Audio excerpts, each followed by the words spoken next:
Велченца от чернички до цветни, брокатани. Хоп, малко ги смесих. И сега ще ги направя така, че да са възможно най-удобни за ползване. Да може да си отворите кутията, да си ровите, да си избирате на воля какво да слагате на летните животинчета.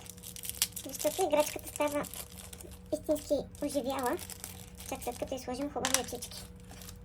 Пратили сме различни размери. По-големи очички стават по-кокорани, такива по-очудени, по-малките понякога също седят по-добре. С една играчка няма еднакви, но всяка и отиват различни очи, макар да се плетат с една и съща схема. Колко са красиви от тези синичките. Сега се вижда на светлина. Има и лилави. Никога не съм си мислила, че ще използвам лилави очи за играчка, защото ми се струваха кичозни. Сложих ги обаче на един ноктопод и стана най-красивия, който някога съм правила. На един розов слон също много добре се съчетаха, така че очевидно съм грешала. Идеални за бебешката ръчичка, да могат да хващат и да грискат.